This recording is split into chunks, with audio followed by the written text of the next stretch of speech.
Hey guys, BassGeek here, and this is tournament number 4, Cherokee Lake.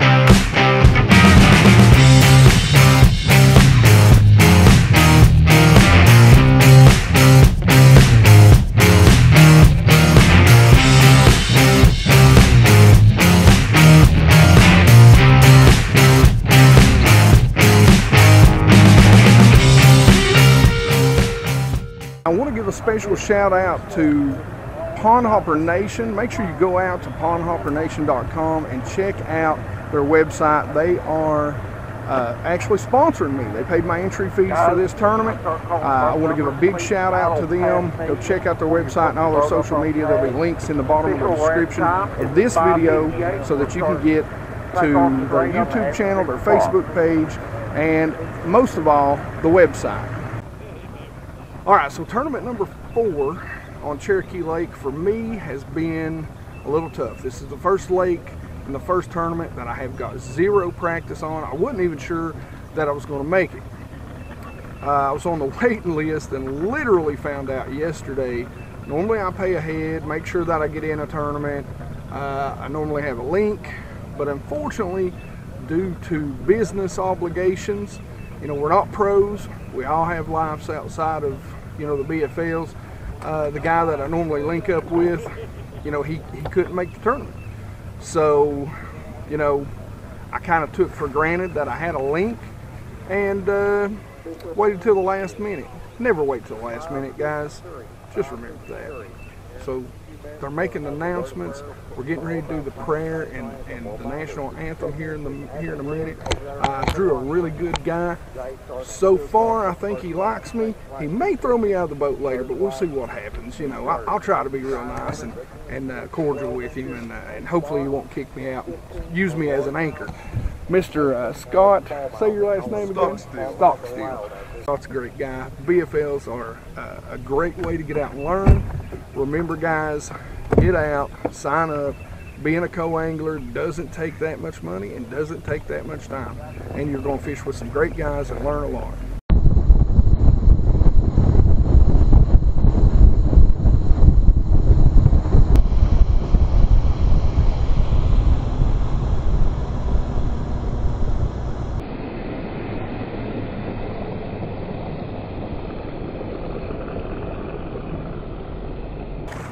Alright guys, so I'm going to give you a mid-tournament kind of update. I don't even know if it's mid. What time is it?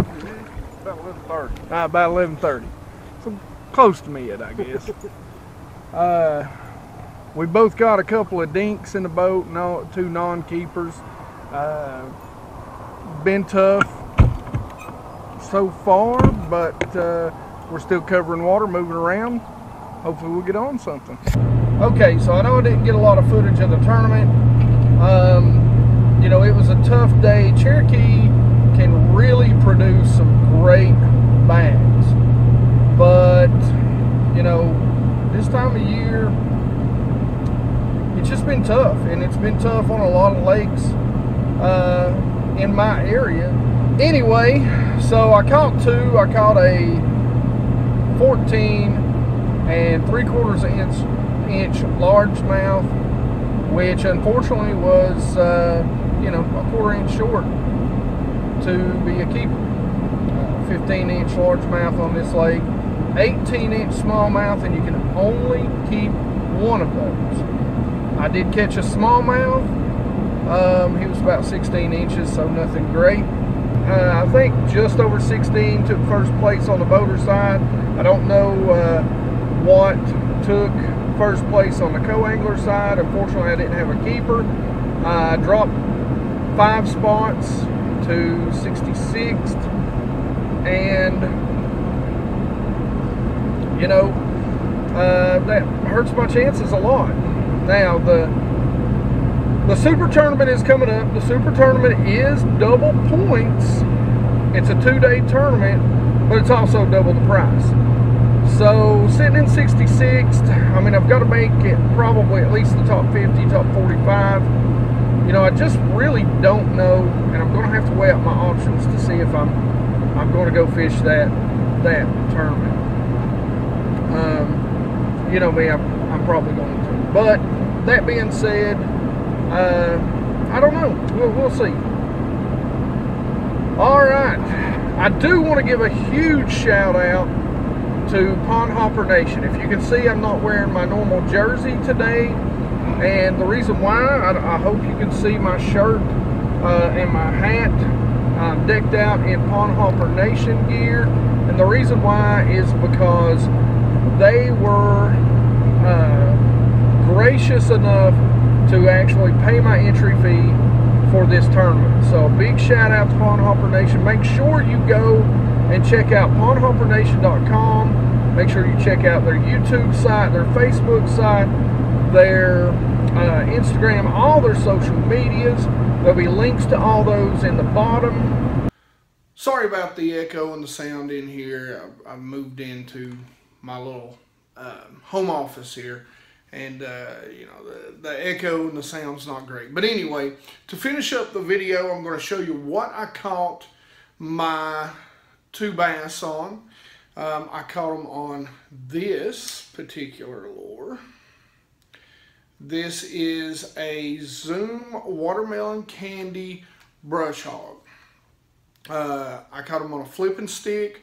What I actually did is I kind of rigged this up with a 1/2 ounce Opticast tungsten worm weight, and I put 2 bobber stops, one at the top and one at the bottom. And what I did is I could actually change that. I've got 20-pound test line on here, so what I could actually do is slide my weight up just a little bit and kind of have a makeshift Carolina rig. And that's actually how I caught my second fish. We were throwing more on a flat, and there was some brush piles in there, and I sort of drug it through there, felt it get bit, and caught a 16-inch smallmouth. You know, being a co-angler, that's one of the things you have to do. You have to think about, you know, those options, being able to turn one thing into 2 or 3 or 4. And that's kind of what I did with this setup today. Now, the hook I was using was a 4/0 Gamakatsu heavy cover flipping hook. Had that coupled with a Lew's Speed Spool 7.5-1, and this is my Carbon Light flipping stick. This is a 7'6" heavy fast action rod. Okay, so I want to give a shout out to a young man who I actually left out, and I'm going to put some footage of him casting right now. And I apologize to you, Gunner. You know, just a lot of stuff to go through, and sometimes I'm up editing late. I didn't mean to leave you out, and so I'm going to make it up to you by throwing you in and giving you a special shout out right now. Thanks for coming by and seeing me, Gunner. As always, questions and comments in the comment section below. You know I love to talk fishing with you. And leave me some videos you guys would like to see. Maybe some stuff that someone else hasn't done, or some how-tos that you haven't seen or you've got questions about. I'd be happy to answer them. Like it if you like it. Don't forget to subscribe, and you guys rock.